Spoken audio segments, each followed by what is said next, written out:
বিসমিল্লাহির রহমানির রহিম। 2024 পয়লা অক্টোবর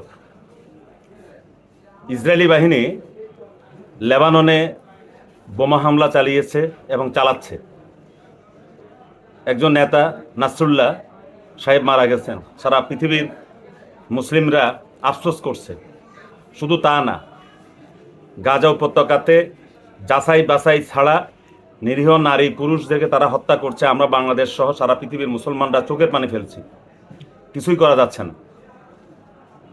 গতকাল চট্টগ্রামের পটিয়াতে একজন হিন্দু ধর্মাবলম্বী যুবক আমাদের প্রিয় নবীজি, আমাদের কলিজার টুকরা হযরত মুহাম্মদ সাল্লাল্লাহু আলাইহি সাল্লামকে নিয়ে কটূক্তি করেছেন, ফেসবুকে পোস্ট দিয়েছেন। এই জন্য তাকে মেরে ফেলার জন্য থানা ঘেরাও করেছেন। ছেলেটা সম্ভবত থানাতে আশ্রয় নিয়েছে। আমাদের তৌহিদি জনতার ব্যানারে আমাদের মুসলিম ভাইরা থানাও ঘেরাও করেছে, সেনাবাহিনীর গাড়ি ভাঙচুর করেছে।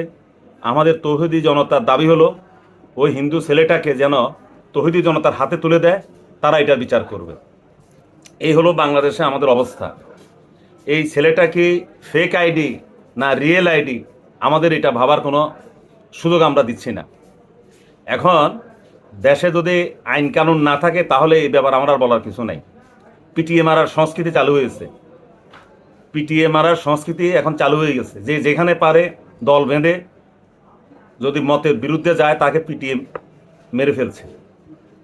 আমার কথা হলো যে এই যে হিন্দু ছেলেটা মহানবীকে নিয়ে কটূক্তি করেছেন, যদি বাস্তবে সে এটা করে থাকে তার বিরুদ্ধে আমাদের মামলা করতে হবে। সে কেন আমাদের নবীজিকে নিয়ে কটূক্তি করলো? কিন্তু যাচাই বাছাই ছাড়া এই যে আমরা থানা ঘেরাও করে আমাদের হাতে তুলে দেওয়ার জন্য আমরা এই কথাগুলো বলে থাকি, আসলে আমরা কি চাই?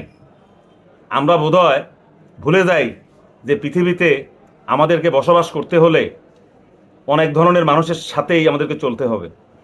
আমরা শুধু মুসলমানরা যে একা চলবো পৃথিবীতে সেটা হবে না।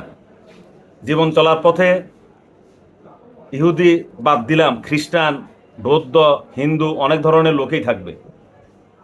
আমরা মুসলিমরা হয়তো একটা বিষয় নিয়ে থাকবো, তারা আর একটা বিষয় নিয়ে থাকবে, কিন্তু মতের অমিল হয়ে পিটিয়ে মারতে হবে, এই সংস্কৃতিটা চালু হয়েছে পাকিস্তান এবং বাংলাদেশে। আমরা হয়তো অনেকে জানি না যে পাকিস্তানের অর্থনৈতিক অবস্থা কি শেষ। পাকিস্তানের অর্থনৈতিক অবস্থা একেবারেই শেষ। সেখানে কোনো বিদেশি বিনিয়োগ নাই, বেকারত্ব দিন দিন বেড়ে যাচ্ছে। ঠিক একই অবস্থা এখন বাংলাদেশে চালু হচ্ছে। বাংলাদেশে যদি এইভাবে আমরা আইনকে হাতে তুলে নেই, বাংলাদেশেও আর কোনো বিদেশি বিনিয়োগ আসবে না। বিদেশি রেমিটেন্সের উপরে একটা দেশ চলতে পারে না। আমাদের দেশে বেকারত্ব গোছানোর জন্য, দূর করার জন্য ব্যাপক শিল্প কল কারখানা গড়ে তুলতে হবে।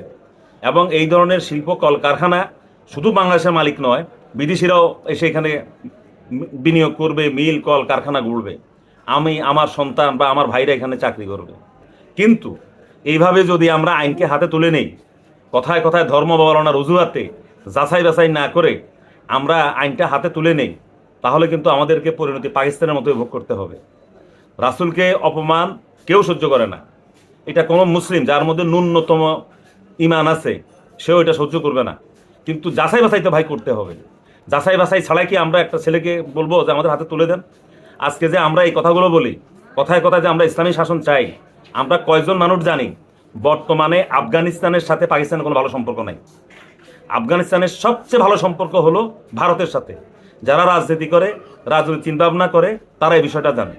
সুতরাং আমরা যে যে এলাকায় থাকি, যে যে মহল্লায় থাকি, কোনো হিন্দু ভাই যদি আমাদের নবীজিকে নিয়ে কোনো কটূক্তি করে, আমরা যদি আগে যাচাই বাছাই করব। চিলে কান নিয়ে গেছে, চিলের পিছনে আমরা দৌড়াবো না, আগে দেখবো আমাদের কানটা ঠিক আছে কিনা, কানের জায়গায় কান আছে কিনা, যাচাই বাছাই করব। যদি দেখি যে হ্যাঁ সত্যিকারভাবে আমাদের রাসূলকে, আমাদের নবীজিকে অপমান করেছে, আমরা থানায় মামলা করব। আমরা থানায় মামলা করব। কোনো ক্রমে কিন্তু আমরা আইনটা হাতে তুলে নেব না। মনে রাখতে হবে, আজকে আপনি বাংলাদেশে আইন হাতে তুলে নেবেন, আগামীকাল ভারত থেকে যদি 30 কোটি মুসলমানকে বাংলাদেশে পার করে দেয়, রাখার জায়গা আপনি পাবেন না। সুতরাং সব কিছু ভেবে চিনতে আমাদেরকে কাজ করতে হবে এবং সামনে ভবিষ্যতে এগিয়ে যেতে হবে। ধন্যবাদ সবাইকে।